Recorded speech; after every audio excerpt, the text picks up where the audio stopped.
Hello বন্ধুরা, আজকে আমরা আলোচনা করব আমাদের টেট 2 আর্টসের সোশ্যাল অ্যান্ড পলিটিক্যাল লাইফ থেকে একটি গুরুত্বপূর্ণ টপিক, সেটা হচ্ছে আমাদের ইলেকশন কমিশন অফ ইন্ডিয়া। ঠিক আছে, তো এখানে এই ভিডিও থ্রুতে মোটামুটি যতটুক প্রয়োজন ইনফরমেশন এক্সাম পয়েন্ট অফ ভিউতে আমি সবগুলো এখানে তুলে ধরেছি। আশা রাখছি ভিডিওটা স্কিপ না করে তোমরা যদি পুরোটা ভিডিও দেখো আর তৎসঙ্গে জিনিসগুলো নোট করে নাও, এই ইনফরমেশানগুলো, তাহলে এখান থেকে কোনো কোশ্চেন, আর যদি এই টপিক থেকে কোনো কোশ্চেন আসে তাহলে কোশ্চেন মিস না হওয়ারই সম্ভাবনা বেশি। ঠিক আছে, তাহলে আমরা দেখি প্রথমত কি আছে। প্রথমত হচ্ছে যে এই যে ইলেকশন কমিশন, সেটা কোন পার্টে আছে, পার্ট কত। পার্ট মানে হচ্ছে আমাদের কোন পার্টে আছে, পার্ট 15, মানে পঞ্চদশ অধ্যায়ে এই যে ইলেকশন কমিশন সম্বন্ধে ভারতীয় সংবিধানে কি আছে, আলোচনা আছে।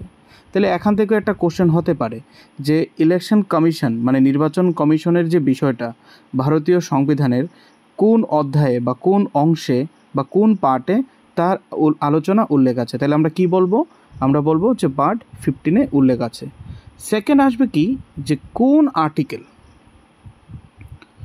তাহলে আর্টিকেলের বিষয় যখন আসবে তখন আমরা কি বলবো, আর্টিকেল হচ্ছে 324 থেকে 324 থেকে 329।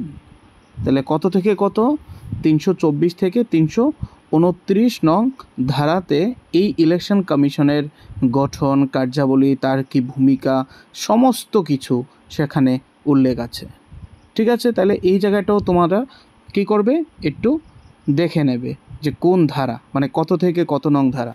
তাহলে আমরা কি বলবো, যে ধারা হচ্ছে 324 থেকে 323 নং ধারা। ওকে, নেক্সট হচ্ছে আমাদের যে স্ট্যাটাস কি আছে, এই যে ইলেকশন কমিশনের তার স্ট্যাটাসটা কি। তাইলে আমরা কি বলবো এখানে, যে তার স্ট্যাটাসটা হচ্ছে এটা একটা কনস্টিটিউশনাল একটা বডি, এটা কি একটা সাংবিধানিক একটা সংস্থা।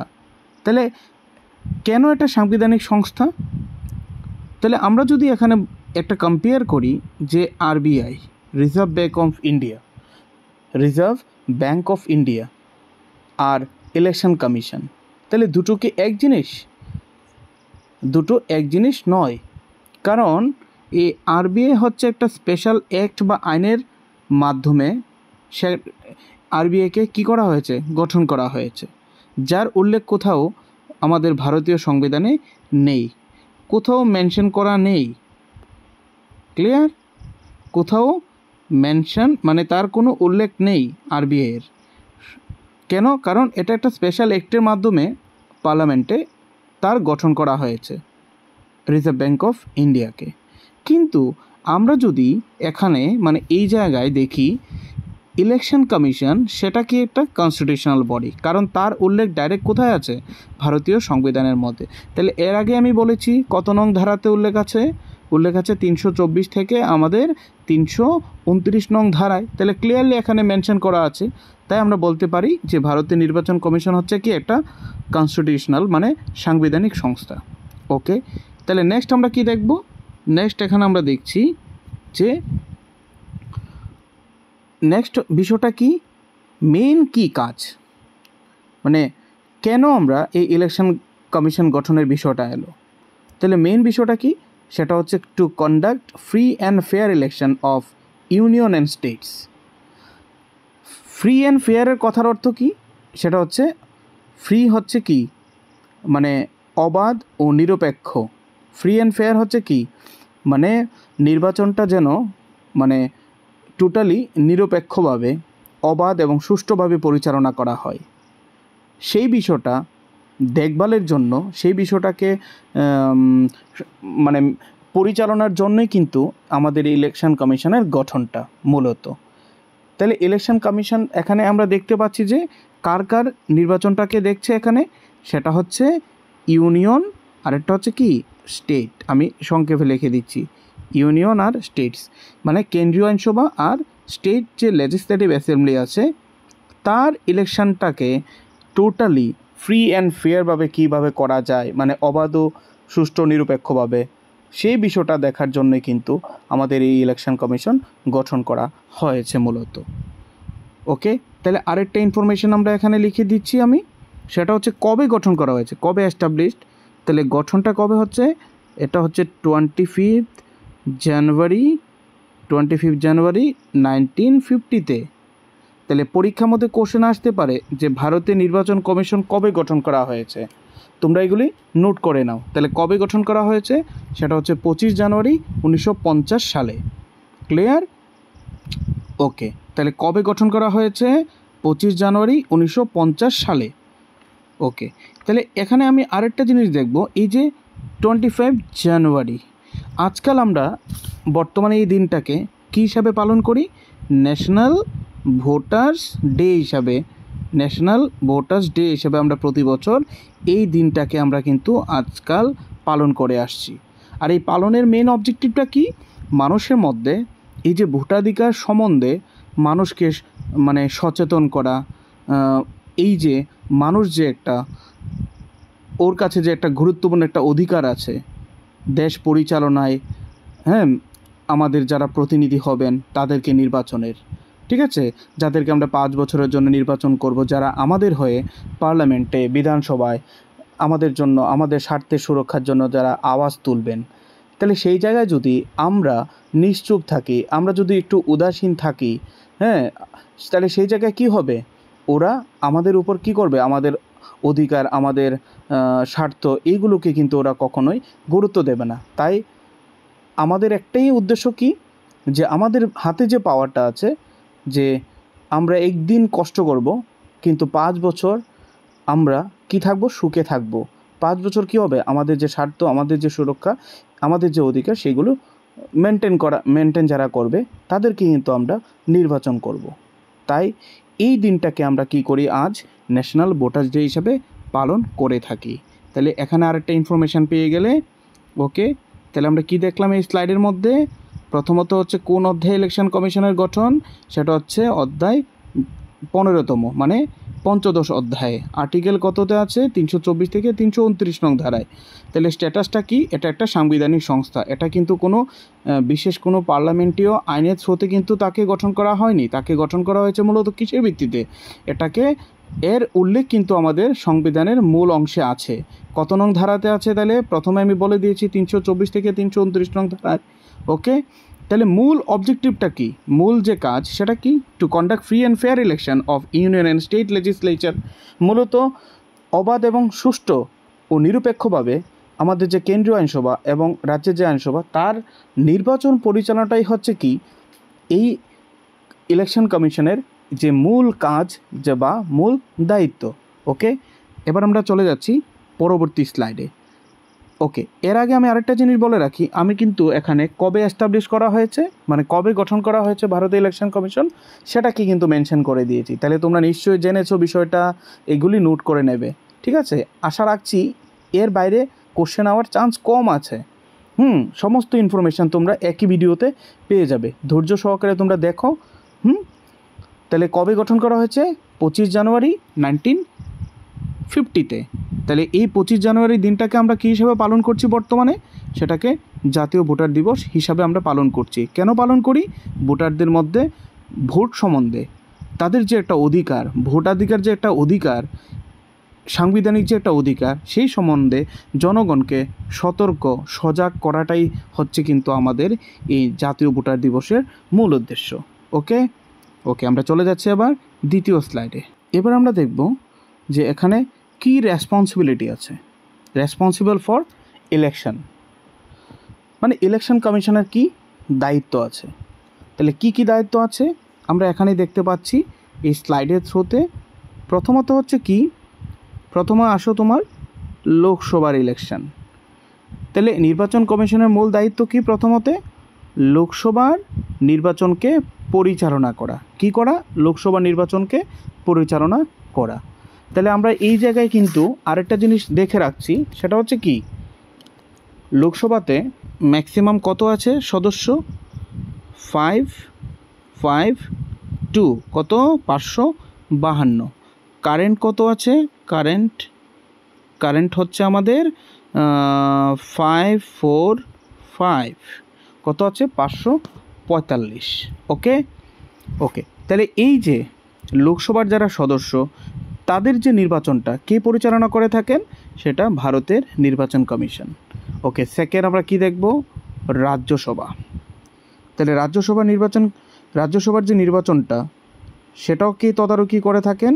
সেটাও করে থাকেন কিন্তু আমাদের ইলেকশন কমিশন অফ ইন্ডিয়া। তাহলে আমরা কি দেখলাম এখানে?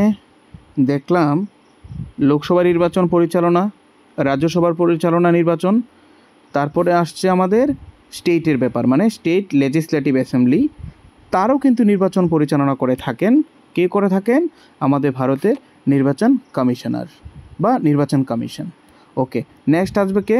প্রেসিডেন্ট। তাহলে আমরা সকলেই জানি প্রেসিডেন্ট হচ্ছে কি ভারতের প্রথম নাগরিক প্লাস ভারতের নিয়মতান্ত্রিক শাসন। তাহলে তার যে নির্বাচনটা সেটাও কিন্তু তদারকি এবং পরিচালনা সমস্ত কিছু করে থাকেন ভারতের নির্বাচন কমিশন।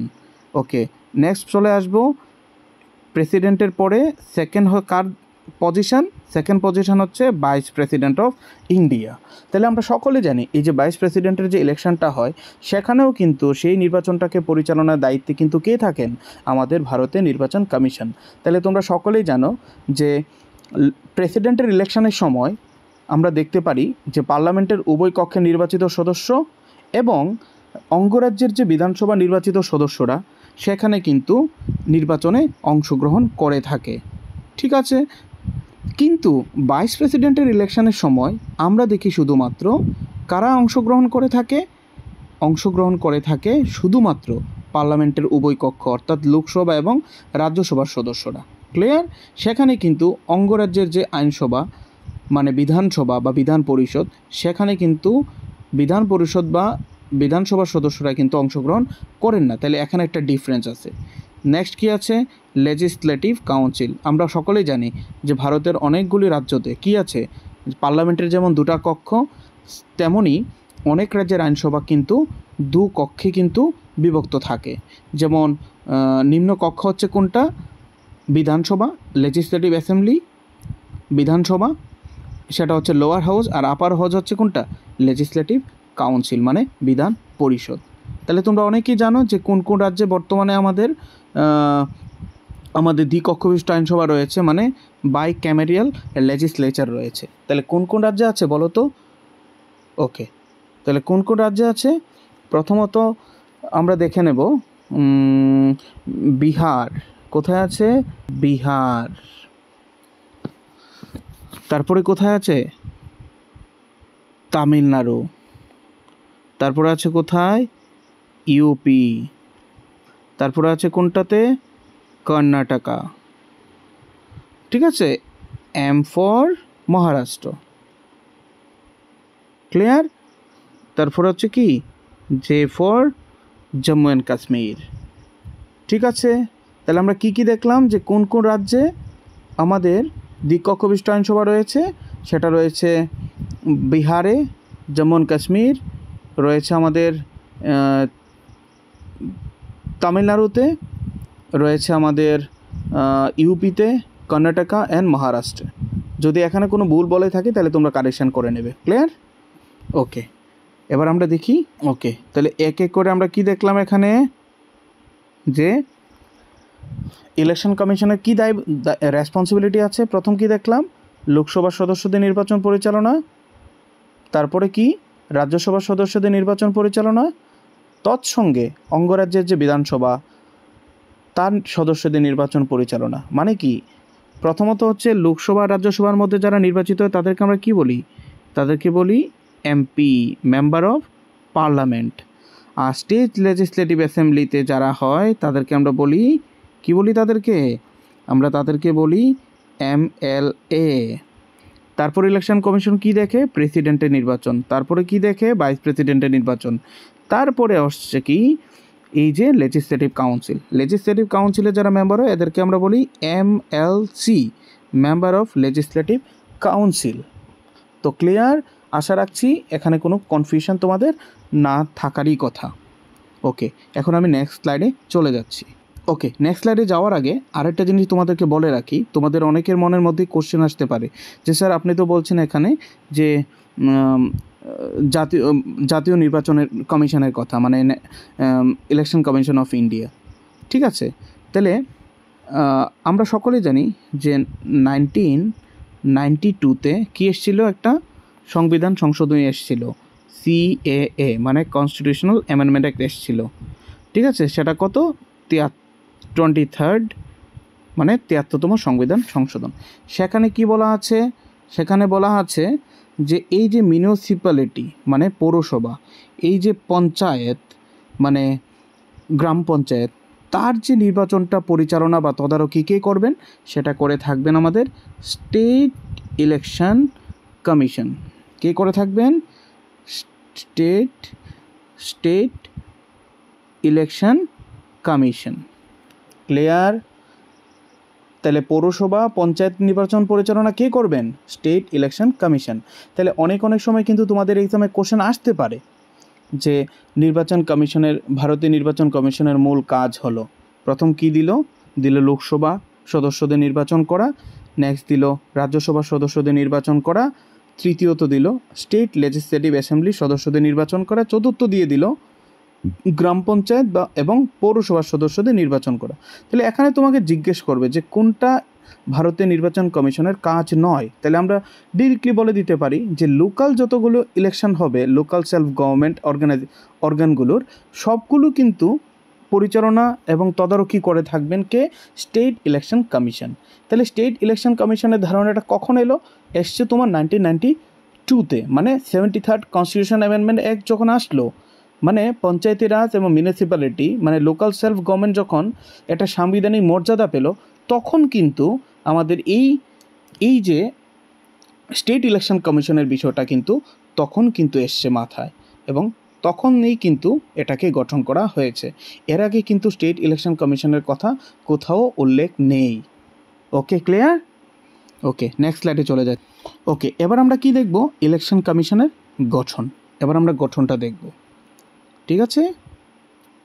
ওকে, গঠনের ক্ষেত্রে আমি প্রথমেই বলবো যে কবে জানি গঠিত হয়েছিল? 1950-তে। কবে গঠিত হয়েছিল? 1950-এর কত ডেটটা ছিল? 25 জানুয়ারি। ঠিক আছে, কবে গঠিত হয়েছিল? 1950-এর 25 জানুয়ারি। ওকে, তাহলে 1950 থেকে 1989 সাল পর্যন্ত ইলেকশন কমিশনের সদস্য কত ছিল? এটা ছিল সিঙ্গেল মেম্বার বডি, মানে একজন মুখ্য নির্বাচন কমিশনার থাকতেন শুধু নির্বাচন কমিশনের মধ্যে। ক্লিয়ার? কিন্তু 1989-এ তোমরা সকলেই জানো 1989-এ কি হলো? 1989-এ কি এলো? এটা কনস্টিটিউশনাল অ্যামেন্ডমেন্ট অ্যাক্ট এলো। তোমরা সকলেই জানো সেটা হচ্ছে 61st কনস্টিটিউশনাল অ্যামেন্ডমেন্ট অ্যাক্ট। কত সালে এসেছিল? 1989-এ। ওকে ওকে, তাহলে এই 61st কনস্টিটিউশনাল অ্যামেন্ডমেন্ট অ্যাক্টের মুখ্য অবজেক্টিভটা কী ছিল? Age reduce. কী ছিল? Age reduce. কার এজ রিডিউস? ভোটারদের। কার? ভোটারদের। তাহলে কত থেকে কত করা হয়েছে তখন? 21 থেকে কত করা হয়েছে? 18 করা হয়েছে। তাহলে 21 থেকে কত করা হয়েছে? 18। ওকে, তাহলে পরীক্ষায় কিন্তু কোশ্চেন আসে এখানে যে ভোটারদের বয়স 21 থেকে 18 করা হয়েছে ভারতীয় সংবিধানের কততম সংবিধান সংশোধনীর মাধ্যমে এবং কত সালে? তাহলে আমরা কি বলবো? 61তম সংবিধান সংশোধন 1989-এ যেটা এসেছিল। তাহলে বয়স কত কমানো হয়েছে? বয়স কমানো হয়েছে আমাদের 21 থেকে 18। তাহলে অ্যাকচুয়ালি ঘটনাটা বলার কারণটা কি? রিজনটা হচ্ছে এখানে আমি বলে দিচ্ছি তোমাদেরকে, তাহলে বিষয়টা তোমাদের আরও ক্লিয়ার হবে। ওকে, তাহলে বিষয়টা তোমাদের আরও ক্লিয়ার হয়ে যাবে। আমি শর্টকাটে বলে দিচ্ছি বিষয়টা কী হয়েছে, ঘটনাটা অ্যাকচুয়ালি। ওকে, তাহলে 50 থেকে 89 অবধি কী ছিল? Single member body. আচ্ছা, যখন 61তম সংবিধান সংশোধনী এসছে, তাহলে ভোটারদের বয়স কমানো হয়েছে। তো কমানো হওয়াতে কি হলো? 1 লাফে বেড়ে গেল। এখানে ভোটারের সংখ্যা কী হলো? হঠাৎ করে 1 লাফে বেড়ে গেল। সাপোজ ধরো যেখানে 10 লক্ষ ছিল, হঠাৎ করে যখন এজ কমিয়ে দেওয়া হলো, তৎসঙ্গে ধরো একটা কথার কথা, সেই ভোটারদের সংখ্যা বেড়ে গেল ধরো 20 লাখ বা 15 লাখ অ্যাপ্রক্সিমেটলি আমরা যদি বলি, ঠিক আছে? মানে এটার কোনো আমি কিন্তু অন দ্য বেসিসে বলছি না, জাস্ট অনুমান করে বলছি, অ্যাজাম্পশন করে, যে হঠাৎ করে বেড়ে গেল। তো বেড়ে যাওয়াতে কি হচ্ছে? ইলেকশন কমিশনের কাজও বেড়ে গেছে। তো কাজ বেড়ে যাওয়াতে এই একজন সদস্যের পক্ষে কিন্তু সম্ভব না সমস্ত কাজ পরিচালনা করা। এই কারণে দেখা গেল কি 1989 কি হলো? 1989 কিন্তু তোমার একজন থেকে বেড়ে কত হয়েছে? 3 জন, মানে একজন মুখ্য নির্বাচন কমিশনারের সাথে আরও 2 জন অন্যান্য কমিশনারকে নিযুক্ত করে সেটা করা হয়েছে কত? 3 মেম্বার বডি। ওকে, এবার ঘটনাটা হচ্ছে কি 1989 পর যখন 1990 সাল আসলো, তখন হঠাৎ করে দেখা গেল কি কাজ শেষ, নির্বাচন শেষ, এখন কি করব? এখন তো দরকার নেই বাকি 2 জনের। এই 2 জনকে ছাঁটাই করে করা হয়েছে কত? করা হয়েছে তোমার জাস্ট আবার কি করলো? সে পুনরায় সিঙ্গেল মেম্বার বডি চলে আসলো। কি করা হলো? 1990-তে কী করা হলো? আবার আমাদের সিঙ্গেল মেম্বার বডি করা হলো। ওকে, তারপরে কি হলো? একটা তোমার হঠাৎ একটা কি হলো? অ্যামেন্ডমেন্ট অ্যাক্ট এলো। সেটা কি? সেটা হচ্ছে তোমাদের 1989-এ এসছে। এটা হচ্ছে ইলেকশন কমিশনার অ্যামেন্ডমেন্ট অ্যাক্ট, যেখানে মানে ওদের কি ভূমিকা, ওদের কি রুল, ওদের কি কাজ, সমস্ত কিছু মেনশন করা ছিল। ঠিক আছে, ওই অ্যাক্টের থ্রুতে কি হলো? ইলেকশন কমিশনকে আবার মাল্টি মেম্বার বডিতে উন্নত করা হলো। এবং দেন 1993-তে কী করা হলো? সিঙ্গেল মেম্বার বডি থেকে সেটাকে করা হলো কি মাল্টি মেম্বার বডি, মানে বর্তমানে যেটা আছে 1+2, মানে 3 জন করা হলো। তাহলে কোন অ্যাক্টের ফলে হলো? সেটা 1989-এ যে অ্যাক্ট এসছে, মানে ইলেকশন কমিশনার অ্যামেন্ডমেন্ট অ্যাক্ট, সেই অ্যাক্টের থ্রুতে কিন্তু সিঙ্গেল মেম্বার বডি থেকে সেটাকে করা হলো কি মাল্টি মেম্বার বডি। তাহলে আমরা ইতিহাসটা কি দেখলাম এখানে? যে সদস্য সংখ্যা সবসময় কি একরকম থাকেনি, সময়ে সময়ে কী করা হলো? চেঞ্জ করা হয়েছে। তাহলে প্রথম কত ছিল? 50 থেকে 89 অবধি সিঙ্গেল মেম্বার বডি। হ্যাঁ, তারপরে 89-তে হঠাৎ করে ভোটারের সংখ্যা বেড়ে যাওয়াতে সেটাকে কি করা হলো? সদস্য করা হয়েছে 3 জন। একজন ছিল মুখ্য নির্বাচন কমিশনার, আর তার সঙ্গে ছিল কত? 2 জন অন্যান্য কমিশনার। কিন্তু 90-তে এসে কি হলো? 90-তে এসে কাজ কমে যাওয়াতে হ্যাঁ দেখা গেল কি 2 জনকে ছাঁটাই করা হলো। তারপরে 90 থেকে 93 অবধি সে সিঙ্গেল মেম্বার বডিই ছিল। কিন্তু দেখা গেল কি এই যে একটা ইলেকশন কমিশনার অ্যামেন্ডমেন্ট অ্যাক্ট এসছে 1989-এ, যেখানে বলা হলো কি যে ইলেকশন কমিশনারে কি হবে? সিঙ্গেল মেম্বার বডি থাকবে না, সেটাকে করা হবে কবে? কি করা হবে? সেটাকে মাল্টি মেম্বার বডি হিসাবে তাকে পরিণত করা হবে। এবং তৎসঙ্গে কি করা হলো? 99 থেকে আজ অবধি টিল নাও আছে কি 3 জন, মানে মাল্টি মেম্বার, মানে 1 নয় 2 নয়, 2-এর অধিক, মানে কত? 3 আছে বর্তমানে। সো ক্লিয়ার তোমাদের? যদি কনফিউশন থাকে অবশ্যই কমেন্ট বক্সে জানিয়ে দেবে। ওকে, এবার আমরা চলে যাব আমাদের নেক্সট স্লাইডে। ওকে, এবার কি আছে এখানে? ওকে, এটা করার আগে আমি আরেকটা জিনিস তোমাদেরকে বলে আমার বলার উচিত ছিল। সেটা হচ্ছে কি? সেটা হচ্ছে আমাদের একটা কমিটি এসেছিল, তার নাম হচ্ছে আমাদের টেন্ডুলকর কমিটি। কি কমিটি? টেন্ডুলকর কমিটি গঠিত হয়েছিল। যেই কমিটি কিন্তু সুপারিশ করেছিল আমাদেরকে। কি সুপারিশ করেছিল? সুপারিশটা করেছিল যে এই যে ইলেকশন কমিশন কি হবে?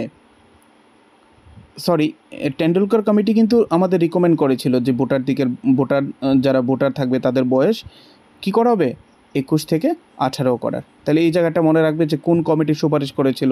তাহলে তোমাদের নিশ্চয়ই বিষয়টা জেনে গেছো যে টেন্ডুলকর কমিটির সুপারিশের ভিত্তিতেই কিন্তু আমাদের এই যে ইলেকশন কমিশনার যে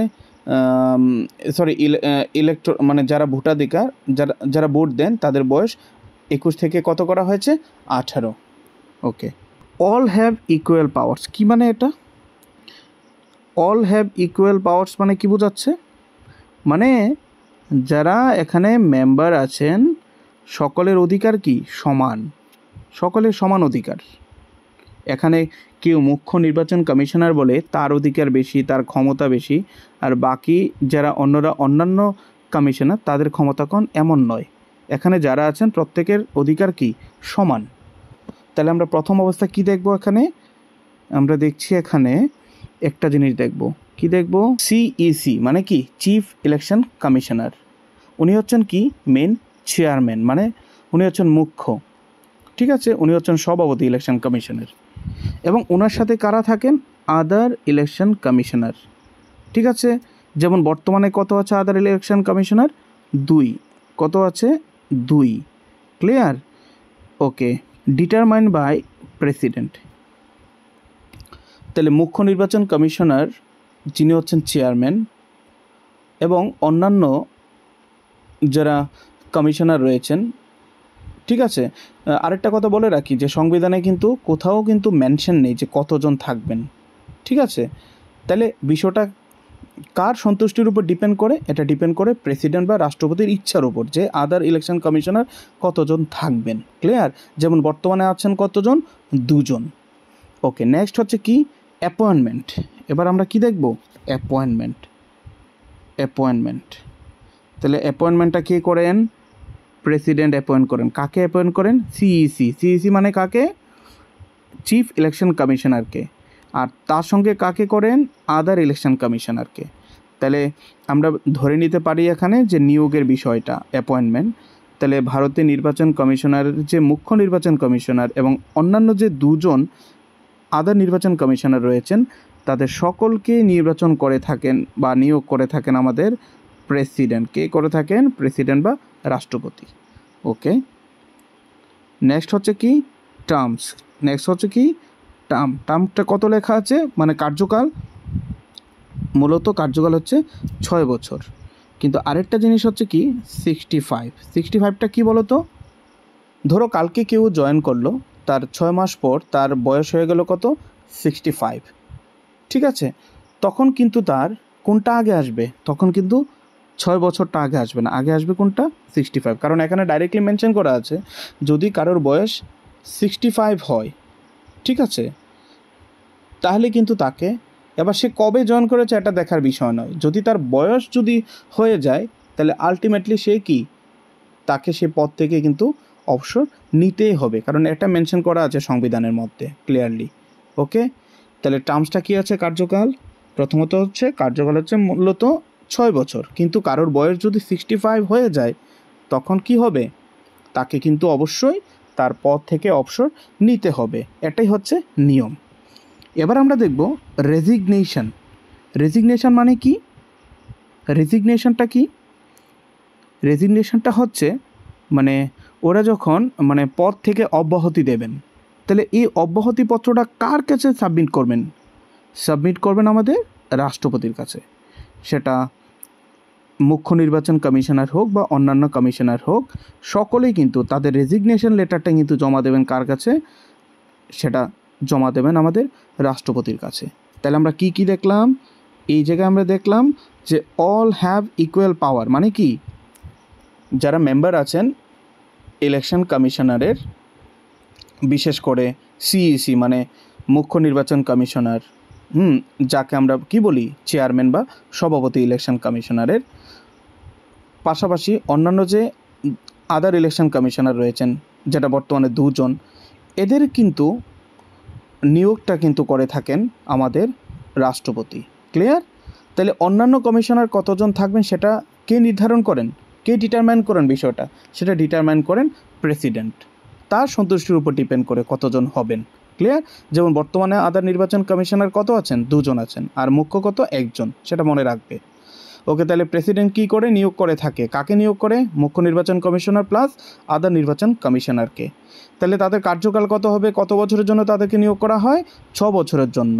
কিন্তু যদি কারোর বয়স 65 হয়ে যায়, তাহলে তাকে কি করতে হবে? তাকে অবশ্যই তার পদ থেকে তাকে অব্যাহতি দিতে হবে, মানে পদচ্যুতি তাকে অপসারণ করতেই হবে, এটাই হচ্ছে নিয়ম।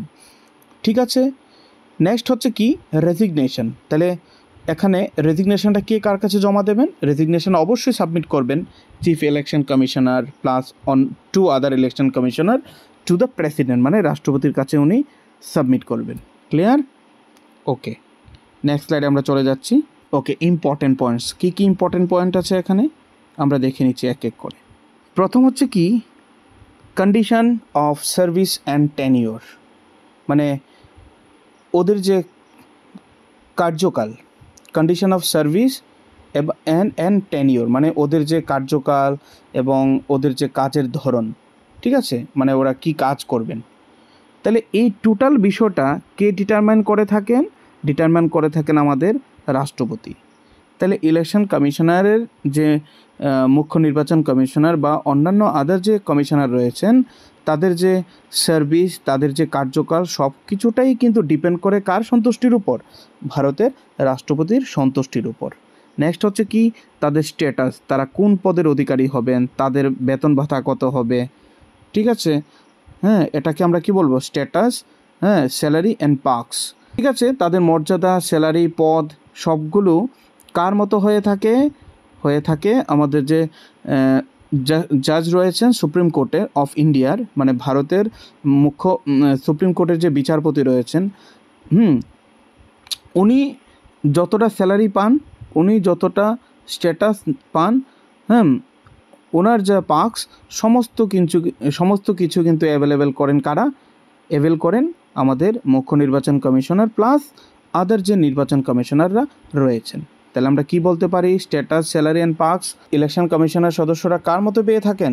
সুপ্রিম কোর্টের যে জাজ রয়েছে, উনি যতটা ভোগ করে থাকেন, যতটা স্যালারি পেয়ে থাকেন, সবটাই তার সমতুল্য এখানে বেতন ভাতা সমস্ত কিছু সে সুযোগ সুবিধা ভোগ করে থাকেন আমাদের নির্বাচন কমিশনার। ওকে ওকে, নেক্সট হচ্ছে কি? ইফ ডিফারেন্স অফ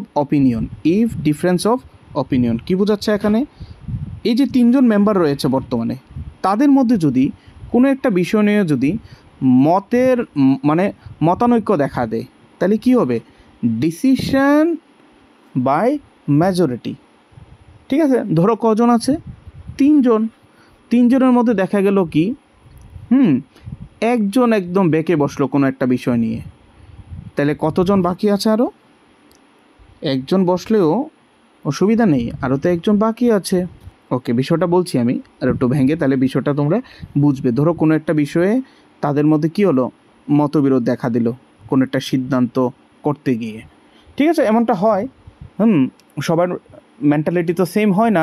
কোনো বিষয় দেখা গেলো তাদের মধ্যেই, এত হায়েস্ট পদে থেকেও দেখা গেল কি তাদের মধ্যে কিছুটা ইগোর লড়াই হলো।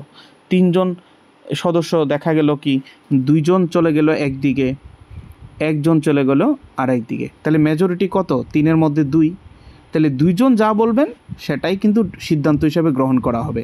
তার যে অভিমত সেটা কিন্তু এখানে প্রাধান্য পেল না, কারণ এখানে ডাইরেক্টলি বলা আছে if difference of opinion then decision made by the majority, মানে 3 জনের মধ্যে 2 জন যদি একদিকে থাকেন, ওকে, 2 জন যদি একদিকে থাকেন, তাহলে কিন্তু সেটাকেই কিন্তু গ্রহণ করা হবে সিদ্ধান্ত হিসেবে। একজন কি বললো তাতে দেখার বিষয় থাকবে না। ক্লিয়ার? ওকে, তাহলে আমরা কি দেখলাম এই স্লাইডে? আমরা দেখলাম আমাদের প্রথম ইম্পর্টেন্ট পয়েন্ট কী ছিল? Condition of service and tenure. বিষয়টা কে নির্ধারণ করবেন? আমাদের রাষ্ট্রপতি। নেক্সট আমরা কি দেখলাম? যে মুখ্য নির্বাচন কমিশনার প্লাস অন্যান্য আদার যে কমিশনার রয়েছেন, তারা সকলেই আমাদের সুপ্রিম কোর্টের যে জাজ রয়েছেন, উনি যা যা স্যালারি, ভাতা, যা যা সুযোগ সুবিধা পেয়ে থাকেন, তার সমতুল্যই কিন্তু তারা ভোগ করে থাকেন। ওকে, নেক্সট আমরা কি দেখলাম? থার্ড পয়েন্টে দেখলাম যদি তাদের মধ্যে কোনো মতের পার্থক্য হয়, তাহলে ডিসিশনটা কোন বেসিসে নেওয়া হবে? মেজরিটি যেদিকে যাবে সেই দিকে। ওকে, নেক্সট পয়েন্ট, এবার আসো function and duties of election commissioner. Okay, এক এক করে আমরা দেখে নেব। তাহলে প্রথম ফাংশনটা কি আমরা দেখতে পাচ্ছি, গ্র্যান্ড সিম্বল। গ্র্যান্ড সিম্বল মানে কে কোন দলের, মানে কোন দল কোন প্রতীকে লড়াই করবে নির্বাচনে, সেই বিষয়টা কে নির্ধারণ করে, ইসি। কে নির্ধারণ করে, ইসি।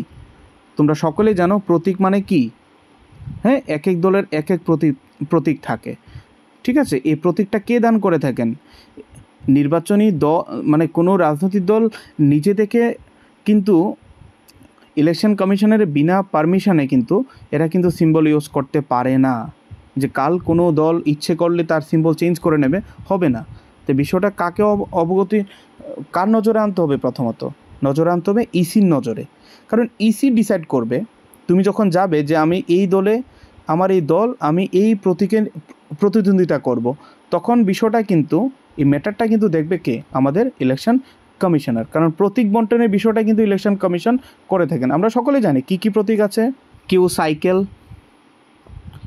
কেউ বা কী আছে হ্যান্ড, কেউ বা এলিফ্যান্ট হাতি, কেউ বা কী আছে আমাদের ঝাড়ু, ঠিক আছে, কেউ আছে হারিকেন মার্কা, কেউ টর্চ মার্কা। এক এক দলের এক এক কী থাকে, সিম্বল থাকে, ঠিক আছে। কেউ বা সাইকেল, কেউ হারিকেন, কেউ হাতি, কেউ ঝাড়ু মার্কা। এই সমস্ত যে প্রতীকগুলি আমরা দেখি নির্বাচনের সময়, সেটা কিন্তু ইলেকশন কমিশন দিয়ে থাকেন। ওকে, নেক্সট আমরা দেখছি, নেক্সট পয়েন্ট আমরা চলে যাচ্ছি। এখানে কি আছে, রেজিস্টার পলিটিক্যাল পার্টিস। তাহলে কোনো দল সে যদি নির্বাচনের প্রতিদ্বন্দ্বিতা করতে চায়, তাকে কি করতে হবে, অবশ্যই ইলেকশন কমিশনের কাছে তাকে কিন্তু দল হিসাবে নথিভুক্ত করতে হবে প্রথমে, ঠিক আছে। এখানে দল হিসাবে কোনো রেজিস্ট্রেশন ছাড়া সে কিন্তু নির্বাচনে কি করতে পারবে না, প্রতিদ্বন্দ্বিতা করতে পারবে না। তাহলে রেজিস্ট্রেশনটা কে দিয়ে থাকে, দলকে স্বীকৃতি কে দিয়ে থাকে আমাদের ইলেকশন কমিশন অফ ইন্ডিয়া। ওকে, তাহলে কি গেল, সিম্বল গেল, মানে প্রতীক বন্টন। তারপরে কি, তারপরে হচ্ছে আমাদের রেজিস্ট্রি করতে হয়। কার কাছে রেজিস্ট্রি করতে হয়, ইলেকশন কমিশনের কাছে। নেক্সট আমরা থার্ড পয়েন্টে চলে যাব। থার্ড পয়েন্টে কি আছে, থার্ড পয়েন্টে আছে আমাদের স্ক্রুটিনাইজ দ্য নমিনেশন পেপার। আমরা সকলেই জানি যারা নির্বাচনে প্রতিদ্বন্দ্বিতা করে বিভিন্ন দল থেকে, নির্বাচনের প্রাক মুহূর্তে এরা কী করে, এরা নমিনেশন পেপার দাখিল করে, ঠিক আছে, মানে ওকালতনামা বা জামানত যেটাকে আমরা বলি, সেটা কি করে, ওরা সাবমিট করে। তাহলে এটা সাবমিটের মেইন অবজেক্টিভটা কি, অবজেক্টিভটা হচ্ছে সেখানে ট্রান্সপারেন্সি আনা, মানে যেই ক্যান্ডিডেট সেখানে লড়াই করছে নির্বাচনে বা প্রতিদ্বন্দ্বিতা করছে, তার কি স্থাবর অস্থাবর সম্পত্তি আছে, সে কে কোন পদে চাকরি করছে বা কোন বিজনেস করছে, তার ইনকাম উৎস কী, তার কত সম্পত্তি আছে, সেইগুলো সম্বন্ধে তার কোনো ক্রিমিনাল রেকর্ড আছে কি না, সেইগুলো কী থাকে, নথিভুক্ত থাকে সমস্ত এই নমিনেশন পেপারে। তাহলে ইলেকশন কমিশন কি করে, এই যারা যারা নমিনেশন জমা দেয় তাদের নমিনেশন পেপারটাকে কি করে, স্ক্রুটিনাইজ করে, তদারকি করে, চেক করে, ভেরিফাই করে। যদি দেখে যে ঠিক আছে, তাহলে তাকে কি করা হয়, তার নমিনেশন অ্যাকসেপ্ট করা হয় এবং সে নির্বাচনে প্রতিদ্বন্দ্বিতা করে। যদি সেখানে কোনো ধরনের আমাদের ত্রুটি পেয়ে যায়, তখন কি হয়, নমিনেশনটা বাতিল হয়ে যায়। এটাও কিন্তু ইলেকশন কমিশনের একটা গুরুত্বপূর্ণ ডিউটিস বা কাজ আমরা বলতে পারি। ওকে, নেক্সট পয়েন্ট আমরা চলে যাচ্ছি, নোটিফাইজ দ্য শিডিউল অফ ইলেকশন। এই যে নির্বাচন কখন হবে, কোন দিন হবে, এই যে নির্বাচনের দিনক্ষণ নির্ধারণ করা, ঠিক আছে, এই বিষয়টা কে করে থাকেন, ইলেকশন কমিশন করে থাকেন, মানে নির্বাচন কমিশন কোন দিন ইলেকশন হবে সেই বিষয়গুলো। ওকে, নেক্সট আমরা দেখব প্রিপেয়ার, কি আছে এটা, প্রিপেয়ার ইলেকটোরাল পোল। এই যে নির্বাচন, প্রিপেয়ার ইলেকটোরাল পোল, নির্বাচনের কি করবে, এবার নির্বাচনের জন্য যা যা প্রয়োজন সবগুলো কে তৈরি করবে, ইলেকশন কমিশন মানে নির্বাচন কমিশন। নেক্সট হচ্ছে কি, ডিটারমাইন দ্য টেরিটোরিয়াল এরিয়া, মানে এক একটা এরিয়াকে কি করা হয়, জনসংখ্যার ভিত্তিতে বিভক্ত করা হয়। ক্লিয়ার, যেমন আমরা দেখি কি এমপি সিট থাকে, মানে লোকসভার কনস্টিটিউয়েন্সি থাকে, ঠিক আছে, পাশাপাশি কি থাকে, বিধানসভা এরিয়া থাকে।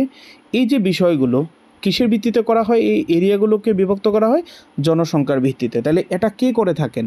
এটা করে থাকেন আমাদের ইলেকশন কমিশন অফ ইন্ডিয়া। আমরা সকলেই জানি যে ডিলিমিটেশন কমিশন রয়েছে আমাদের। কি আছে? Delimitation commission.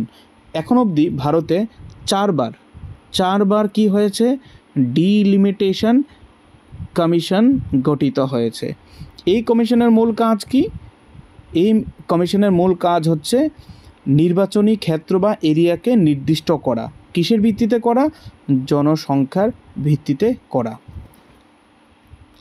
নেক্সট আমরা কি দেখব? নেক্সট আমরা দেখব এবার কি আছে? নেক্সট হচ্ছে আমাদের status of national party and state party. তাহলে কোন দল জাতীয় দলের স্বীকৃতি পাবে, কোন দল রাজ্য দলের স্বীকৃতি পাবে, এই বিষয়টাও কিন্তু ডিসাইড কে করেন? ডিসাইডটা করে থাকেন আমাদের ইলেকশন কমিশন অফ ইন্ডিয়া, মানে ভারতের নির্বাচন কমিশন। তাহলে এই জায়গায় আমি আরেকটা কথা বলে রাখি, যেহেতু আমরা নর্থ ইস্টের জোনে আছি, তাহলে নর্থ ইস্ট জোন থেকে তোমরা সকলেই জানো এনপিপি একটা দল, তোমরা নিশ্চয় সকলের জানা আছে এনপিপি, ন্যাশনাল পিপলস পার্টি, যেটা বেসিকলি আমরা দেখি মেঘালয়া। কোথাতে আছে? এই দলটার উৎপত্তি হচ্ছে মেঘালয়া। কে করেছিল? ওনার নাম হচ্ছে আই থিঙ্ক পি.এ. সাংমা। ওনার নাম কি? পি.এ. সাংমা। তোমরা সকলেই জানো যে এরা একটা সময় কি করলো, কংগ্রেস দল থেকে এরা বেরিয়ে এরা গঠন করেছিল প্রথম কি? এনসিপি মানে ন্যাশনাল কংগ্রেস পার্টি। কংগ্রেস দল থেকে বেরিয়ে কারা বেরিয়ে গিয়েছিল? এই যে পি.এ. সাংমা, এবং তার সঙ্গে বেরিয়েছে এই যে শরদ পাওয়ার, যে মহারাষ্ট্রে আজ তুমি যে দলটা দেখতে পাচ্ছ। ঠিক আছে, তো দেখা গেল কি শরদ পাওয়ার তো সেখানে সাস্টেন করে গেল মহারাষ্ট্রে, কিন্তু এই নর্থ ইস্ট জোনের মধ্যে মানে মেঘালয়তে এনসিপি কিন্তু সাকসেস পায়নি। তখন সে কি করলো? সে নতুন করে আরেকটা দল বানিয়েছে, তার নাম হচ্ছে কি? এনপিপি মানে ন্যাশনাল পিপলস পার্টি। এই ন্যাশনাল পিপলস পার্টি কিন্তু আজ নর্থ ইস্ট থেকে প্রথম কোনো আঞ্চলিক দল সেটা জাতীয় দলের স্বীকৃতি পেয়েছে। ক্লিয়ার?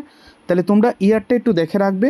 আই থিঙ্ক আমার জানা মতে এটা হচ্ছে 2013-তে ইলেকশন কমিশন কি করেছিল? এই এনপিপিকে ন্যাশনাল পার্টি হিসাবে, জাতীয় দল হিসাবে কত 2013-তে আই থিঙ্ক এই এনপিপিকে জাতীয় দলের স্বীকৃতি বা মর্যাদা দেওয়া হয়েছে নর্থ ইস্ট থেকে। কোত্থেকে? এনই থেকে প্রথম কোনো দল যেটা জাতীয় দলের মর্যাদা পায়। তাহলে আশা রাখছি তোমরা এখান থেকে কিছুটা হলেও উপকৃত হবে এই ইনফরমেশানগুলো থেকে। ঠিক আছে, আজকাল কোশ্চেন একটু টাফ হচ্ছে, বাট তার মানে এই নয় যে একদমই পড়ার মধ্যে থেকে আসবে না। আশা রাখছি যে এইগুলো যদি ইনফরমেশান তোমরা ইলেকশন বা ইলেকটোরাল প্রসেস থেকে মোটামুটি কভার করে যেতে পারো, তাহলে মোটামুটি এখান থেকে চান্স আছে। এর বাইরে আসার কোনো আমি দেখছি না যে আসবে। ওকে, তাহলে আমরা নেক্সট স্লাইডে চলে যাচ্ছি। কি আছে? ফাংশন। প্রথম কি ফাংশন আছে? Cancel poll in the event of irregularities. ধরো কোথাও ইলেকশন হচ্ছে, মানে স্টেট লেজিসলেটিভ অ্যাসেম্বলি বলো বা লোকসভার ইলেকশন হচ্ছে বা বাই ইলেকশন হচ্ছে, দেখা গেল কি সেখানে কারচুপি হচ্ছে ভোট নিয়ে। ঠিক আছে, কোনো ধরনের ধরো বুথ হ্যাকিং করা হলো, বুথ জ্যাম করা হচ্ছে, কাউকে ভোট দিতে দেওয়া হচ্ছে না। এই যে ইরেগুলারিটিসগুলি দেখা যায়, সেই জায়গায় যদি কেউ কমপ্লেন করে ইসিকে, তখন ইসি কী করে? সেই কেন্দ্রের যে ভোট সেটাকে কী করা হয়? বাতিল করে দেয়। এবং পরবর্তীকালে দেখা যায় কি দিনক্ষণ ঘোষণা করে সেই কেন্দ্রে বা সেই বুথের মধ্যে কি করা হয়? পুনরায় নির্বাচন করা হয়। ওকে, সেটা হচ্ছে প্রথম কাজ। নেক্সট কাজ হচ্ছে কি? Advice the president. কী করে থাকে? Advice the president. Election commission কি করে? অ্যাডভাইস দেয়। কাকে দেয়? প্রেসিডেন্টকে। কখন দেয়? Weather elections can be held in a state under presidential rule, presidents rule. তাহলে আমরা সকলে জানি প্রেসিডেন্ট রুল কত নং ধারার মাধ্যমে জারি করা হয়? 356, কত 356 মানে 356 নং ধারায়। ঠিক আছে, তাহলে এই বিষয়টা কে কাকে অবহিত করে থাকেন? 356 বিষয়টা যে রাজ্যে যে শাসনতন্ত্র মানে সংবিধান অনুযায়ী শাসন কার্য পরিচালিত হচ্ছে না, সেই বিষয়টা কে কনফার্ম করেন? সেই বিষয়টা কনফার্ম করেন আমাদের রাষ্ট্রপতির যে এজেন্ট রাজ্যের মধ্যে বসে রয়েছেন, মানে কে? রাজ্যপাল। সে কি করে? সে বিভিন্ন মাধ্যমে বিষয়টা জানান দেয় কাকে? রাষ্ট্রপতিকে। এবং রাষ্ট্রপতি কি করে? ওই রাজ্যের মধ্যে প্রেসিডেন্সিয়াল রুল লাগু করে দেয়। কত নং ধারায়? 356 নং ধারায়, মানে আর্টিকেল 356 অনুযায়ী, যাকে আমরা কি বলি? রাষ্ট্রপতির শাসন। ওকে, তাহলে কি করা হয়? তাহলে কখন প্রেসিডেন্ট মানে ইলেকশন কমিশন রাষ্ট্রপতিকে কি করে? অ্যাডভাইস দেয় যখন কোনো জায়গায় বা কোনো রাজ্যে কি আছে? রাষ্ট্রপতি শাসন জারি হয়, তখন প্রেসিডেন্টকে কে অ্যাডভাইস করে থাকেন? প্রেসিডেন্টকে অ্যাডভাইস করে থাকেন আমাদের ভারতের যে নির্বাচন কমিশন আছেন, নির্বাচন কমিশন। ওকে, কেন করে থাকেন? বিষয়টা হচ্ছে কি, যে যখন রাষ্ট্রপতি শাসন জারি হয় তখন রাষ্ট্রপতিকে পরামর্শ দেন যে আদৌ সেই রাজ্যের মধ্যে নির্বাচন করার পরিস্থিতি আছে কি না, সেই বিষয়টা জানার জন্য রাষ্ট্রপতিকে কি করেন? পরামর্শ দেন। ওকে, নেক্সট আমরা দেখব কি? নেক্সট আমরা দেখছি এখানে, নেক্সট হচ্ছে কি? অ্যাডভাইজেস প্রেসিডেন্ট অ্যান্ড গভর্নর। ধরো কোনো ডিসকোয়ালিফিকেশনের ব্যাপার আসলো। ডিসকোয়ালিফিকেশন মানে কি? অযোগ্যতা। ঠিক আছে, কার অযোগ্যতার ব্যাপার আসলো? কোনো এমপি বলতে কাকে? লোকসভা অথবা রাজ্যসভা। ধরো কোনো লোকসভা বা রাজ্যসভার সদস্যের কী হলো? তার যে সদস্যপদ তা নিয়ে ডিসকোয়ালিফিকেশনের একটা কমপ্লেন পড়লো। ঠিক আছে, তখন কি করবে? ইলেকশন কমিশন কাকে অ্যাডভাইস করবে? প্রেসিডেন্টকে। ঠিক আছে, অ্যাডভাইসেস প্রেসিডেন্ট মানে কোনো পরামর্শ দেবে যে কেন ডিসকোয়ালিফিকেশন হয়েছে সে বিষয়টা খতিয়ে দেখার জন্য। ওকে, নেক্সট হচ্ছে কি? এবার রাজ্যের ক্ষেত্রে হলে কাকে অ্যাডভাইস করবে ইলেকশন কমিশনার? গভর্নরকে করবে। ঠিক আছে, মানে এমএলএর বিষয় নিয়ে। ওকে, তারপরে আমরা দেখব নেক্সট পয়েন্ট আমাদের ensure model code of conduct, MCC।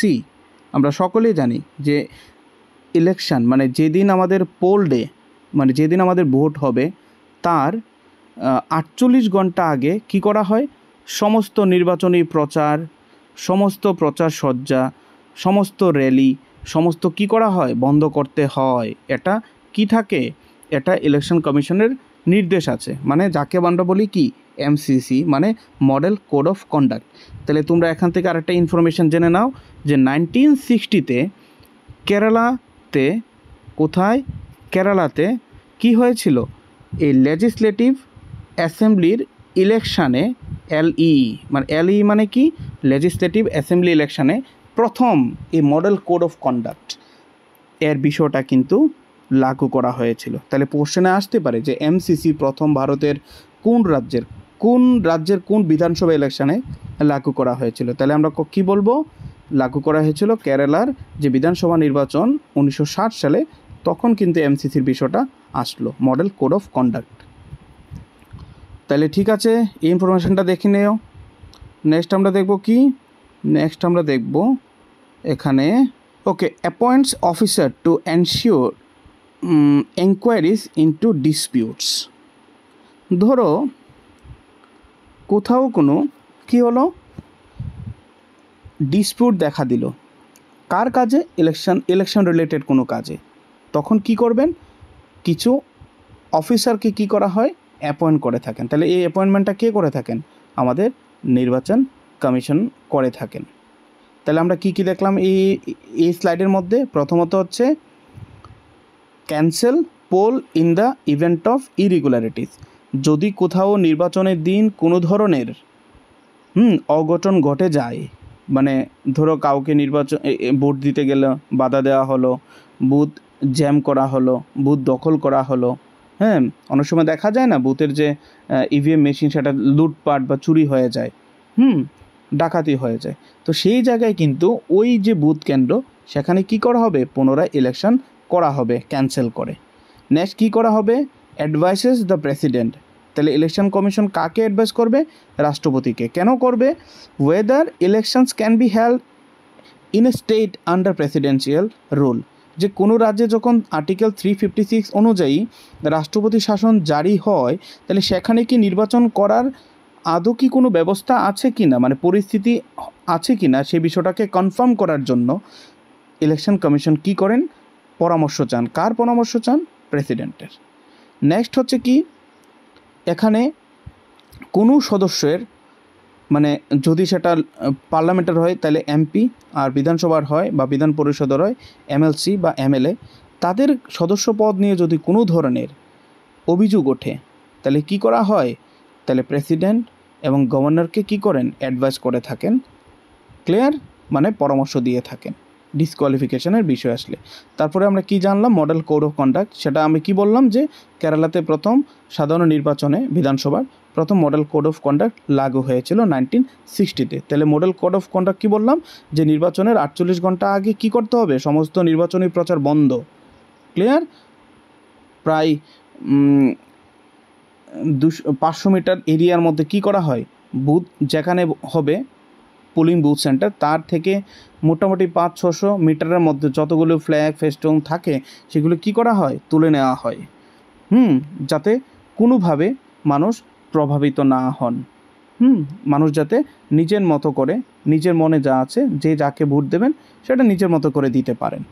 তারপরে কি করবেন, যদি কোথাও কোনো ডিসপিউট দেখা দেয়, ইলেকশন কমিশন কি করে থাকেন, কিছু অফিসারকে নিয়োগ করে থাকেন। কেন করে থাকেন, এনকোয়ারি করার জন্য কোনো প্রবলেম আছে কি না। ওকে, এটা হচ্ছে এই স্লাইডের জিস্ট। ওকে, এবার আমরা দেখব কি, প্রথমত হচ্ছে ইন্ডিপেন্ডেন্স অফ ইসিআই। আমরা কি দেখব, ইন্ডিপেন্ডেন্স অফ ইসিআই মানে ইলেকশন কমিশন অফ ইন্ডিয়ার যে স্বাধীনতা ও নিরপেক্ষতা। প্রথম কি আছে, রিমুভাল নট ইজি। মানে কি, রিমুভাল নট ইজি মানে কি, অপসারণটা ততটা সহজ নয়। কেন সহজ নয়, কারণ ইলেকশন কমিশনারের যে মুখ্য নির্বাচন কমিশনার রয়েছেন, তাকে অপসারণ করার যে সিস্টেম, তাকে অপসারণ করতে গেলে তত সহজে করা যায় না। কেন করা যায় না, কারণ আমার সুপ্রিম কোর্টের যে জাজ রয়েছেন, তাকে অপসারণ করতে যে প্রসিজার বা পদ্ধতি আমাকে গ্রহণ করতে হয়, সেই একই পদ্ধতি আমাকে এখানে গ্রহণ করতে হবে। কাকে অপসারণের সময়, নির্বাচন কমিশনারের সদস্যকে অপসারণ করার জন্য। এই যে পদ্ধতি, তাকে বলি আমরা কি, ইমপিচমেন্ট। তাকে আমরা কি বলি, ইমপিচমেন্ট। ইমপিচমেন্ট ইমপিচমেন্ট মানে কি, মানে তার এগেনস্টে অভিযোগ উত্থাপন করা।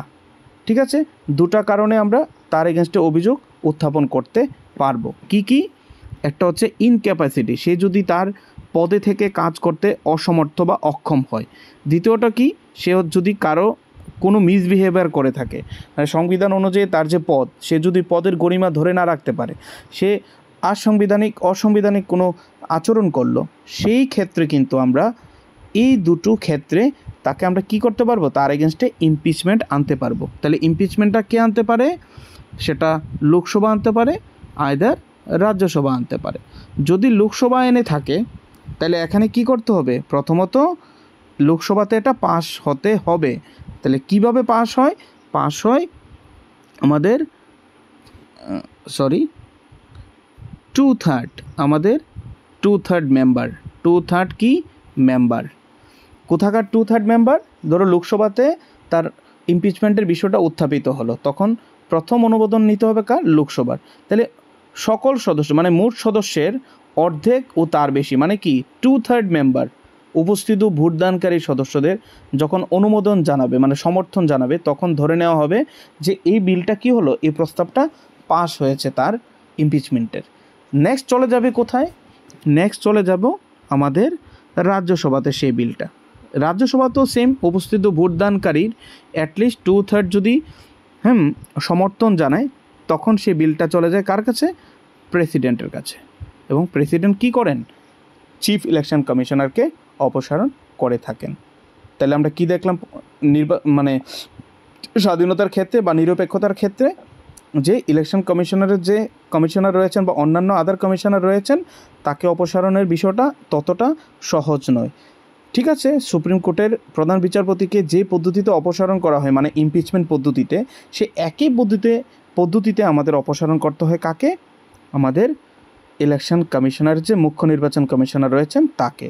তাহলে কোন দুই গ্রাউন্ডে আমরা তাকে অপসারণের প্রস্তাব আনতে পারি মানে পদচ্যুত করতে পারি?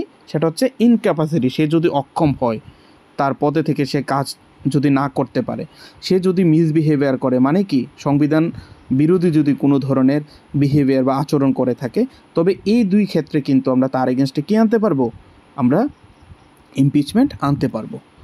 ওকে, তাহলে নেক্সট আমরা দেখছি এখানে নেক্সট হচ্ছে কি, can not be varied to his disadvantages after his appointment. ধরো তার একবার কি হলো, নিযুক্তি হয়ে গেল, নিযুক্ত হওয়ার পর ওই সময়ে যা যা কন্ডিশন আছে, কন্ডিশন আছে মানে ওই পদে থেকে কি কি সুযোগ সুবিধা সে ভোগ করতে পারবে সেইগুলো কিন্তু তাকে দেওয়া হবে। ঠিক আছে, এখানে কিন্তু তুমি কোনো ধরনের সুযোগ সুবিধার পরিবর্তন করতে পারবে না। তাকে তার যে পদে বসানো হয়েছে তাকে সেই পদের কিন্তু সম্মান তোমাকে দিতেই হবে। এটাই হচ্ছে কি তার এখানে একটা স্বাধীনতা ইলেকশন কমিশন, মুখ্য নির্বাচন কমিশনার এবং অন্যান্য আদার যে কমিশনার রয়েছেন তাদের। নেক্সট আমরা কি দেখব? নেক্সট আমরা দেখব একটা গুরুত্বপূর্ণ বিষয়, সেটা হচ্ছে কি, other EC can not be removed from office except on the recommendation of ECI. মানে কি বলছে এখানে, মুখ্য নির্বাচন কমিশনারকে অপসারণের জন্য তুমি কি আনতে পারবে? ইমপিচমেন্ট আনতে পারবে। সেটা পার্লামেন্টে পাস হওয়ার পর প্রেসিডেন্ট তাকে কি করতে পারবেন? অপসারণ করতে পারবেন, এটা ইজি। বাট যখন অন্যান্য দুজন মানে অন্যান্য কমিশনার রয়েছেন তাদের অপসারণের সময় কিন্তু তোমাকে অবশ্যই কার রিকমেন্ডেশন বা সুপারিশ নিতে হবে? সুপারিশটা নিতে হবে আমাদের মুখ্য যে নির্বাচন কমিশনার রয়েছেন তার। কেন? কারণ নিয়োগের সময় কিন্তু প্রেসিডেন্ট এখানে কার সুপারিশ নিয়েছিল? তাদেরকে নিয়োগের সময় এখানে নিয়েছিল মুখ্য নির্বাচন কমিশনার সুপারিশ। তাহলে তাদের অপসারণের সময়ও কিন্তু তারই কিন্তু কি করতে হবে? তোমার সুপারিশ মানতে হবে। Next, limitation and flaws. তাহলে কি আছে, মানে কি কি সীমাবদ্ধতা আছে? প্রথমত হচ্ছে কি, এক নম্বর হচ্ছে কি, non transparency in election of chief election commissioner and other election commissioner. মানে ট্রান্সপারেন্সি নেই, কখন কাকে কোন যোগ্যতার ভিত্তিতে নিয়োগ করা হবে সেই বিষয়ে কিন্তু সংবিধানে কোথাও কিছু বলা হয়নি। এই কারণে আমরা বলছি যে সেখানে কি আছে, ট্রান্সপারেন্সি নেই তাদের নিয়োগের বিষয়ে। কাদের নিয়োগের বিষয়ে? মুখ্য নির্বাচন কমিশনার প্লাস আদার যারা কমিশনার রয়েছেন তাদের নির্বাচনের বিষয়ে সংবিধানে কোথাও কোনো কিছু উল্লেখ নেই, তার কি যোগ্যতা থাকতে হবে, তার কি ক্রাইটেরিয়া হবে। ক্লিয়ার? নেক্সট কি আছে, has not constitution has not deferred the sorry এখানে হচ্ছে constitution has not deferred the election commissioner for further reappointment। মানে এখানে ফার্দার রিঅ্যাপয়েন্টমেন্ট সম্বন্ধে কোনো কিছু বলা হয়নি যে একবার অপসারণের পর সে কি আদৌ নেক্সট কোনো চাকরিতে যেতে পারবে কি না, সে অন্যান্য কোনো কিছুতে সে যুক্ত হতে পারবে কি না, সে বিষয়ে কিন্তু কোনো উল্লেখ নেই সংবিধানের মধ্যে। ঠিক আছে, তাহলে দেখা যাচ্ছে কি একবার অপসারণের পর সে অন্য কোথাও চলে যাচ্ছে, এত বড় একটা পদে থেকে নেক্সট দেখা যাচ্ছে কি সে অন্য কোথাও চাকরিতে নিযুক্ত হয়ে যাচ্ছে, অন্য কোনো কমিশনের সদস্য হয়ে যাচ্ছে। কেন? কারণ সেই বিষয়ে কোনো লিমিটেশন লাগানো হয়নি, সীমাবদ্ধতা আঁকা হয়নি যে না একবার পদ থেকে যখন অবসর গ্রহণ করবেন তাকে কিন্তু অন্য কোথাও আর সে নিযুক্ত হতে পারবেন না, সেই বিষয়ে কোনো উল্লেখ নেই সংবিধানে। এটাই হচ্ছে কি দ্বিতীয় সীমাবদ্ধতা।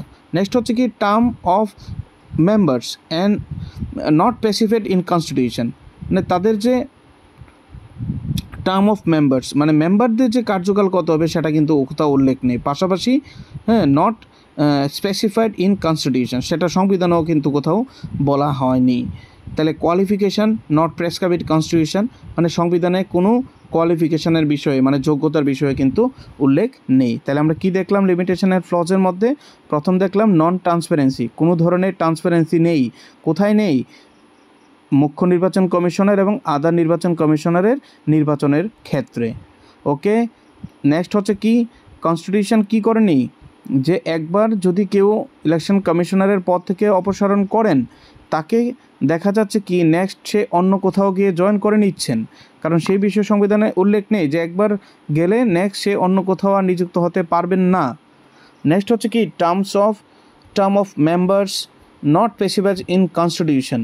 ওকে, নেক্সট হচ্ছে কি, qualification not prescribe in constitution.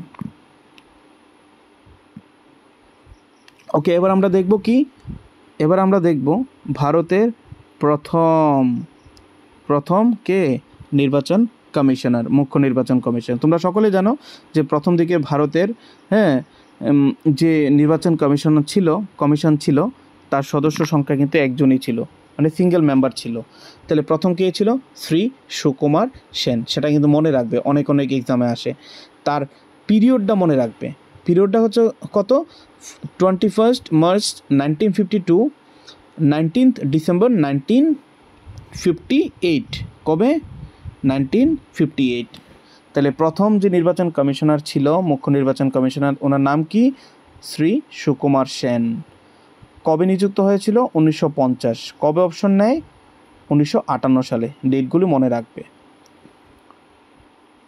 Next আমরা দেখব, নেক্সট যেটা ইম্পর্টেন্ট সেটা হচ্ছে কি, first women election commissioner of India. তাহলে ওনার নাম কি? VS রামাদেবী। তাহলে কবে? VS রামাদেবী, ওনার জন্ম হয়েছিল কত সালে? 1934, 15 জানুয়ারি। আর ওনার মৃত্যু হয়েছিল কবে? 17 এপ্রিল 2013। উনি হচ্ছেন first election commissioner of India, মানে প্রথম মহিলা মুখ্য নির্বাচন কমিশনার ভারতের নির্বাচন কমিশনের মধ্যে। এটাও আসতে পারে, ক্লিয়ার? তোমরা এটা দেখে নেবে। তাহলে বর্তমান দেখে নিচ্ছি আমরা 25th, সরি এখানে 15th লেখা আছে, সেটা হবে কবে? সেটা হবে আমাদের 25th, বর্তমানে 25th চলছে। তাহলে 25th যে মুখ্য নির্বাচন কমিশনার রয়েছেন, ওনার নাম কি? রাজীব কুমার। উনি হচ্ছেন কি? Chief election commissioner of India, মানে মুখ্য নির্বাচন commissioner. Appointed as 5th commissioner on 15 September 2022। Sorry, এখানে 15 হবে না, উনি হচ্ছেন 25th। উনি হচ্ছেন কত? 25তম মুখ্য নির্বাচন কমিশনার। তার কবে নিযুক্ত হয়েছে? তার নিযুক্তি হয়েছে আমাদের 2022 সালের সেপ্টেম্বর মাসে, 15 সেপ্টেম্বর 2022 সালে তার নিয়োগ হয়েছে। তাহলে আমরা দেখে নেব বর্তমানে যে দুজন আরও অন্যান্য সদস্য রয়েছেন, দুজন। তাহলে দুজন কে রয়েছেন? আমরা জানি একজনের নাম হচ্ছে শ্রী গণেশ, একজনের নাম কি? গণেশ, আর একজন হচ্ছেন সুখবীর সিং সাধু। SSS লিখে দিয়েছি। শ্রী গণেশ কুমার, আরেকজন হচ্ছেন কে? সুখবীর সিং সাধু। ক্লিয়ার? তো আশা রাখছি এই ভিডিওর থ্রুতে তোমরা মোটামুটি ইলেকশন কমিশন সম্বন্ধে কিছুটা হলেও আইডিয়া করতে পারবে। ওকে, তাহলে ছোটো ছোটো ইনফরমেশানগুলো তোমরা কি করবে? লিখে নেবে এক এক করে। তাহলে কী হবে, তোমাদের আজকাল কিন্তু কোশ্চেনটা আসছে অনেক ডিফিকাল্ট লেভেলের, মানে ওরা কী চাইছে তোমার কাছ থেকে? কারেন্ট কিছু ইনফরমেশান বা ভিতরের ইনডেপথ অ্যানালাইসিস চাচ্ছে, MCQ। ক্লিয়ার? তাহলে তোমরা বিষয়টা দেখো। ঠিক আছে, বাই বাই।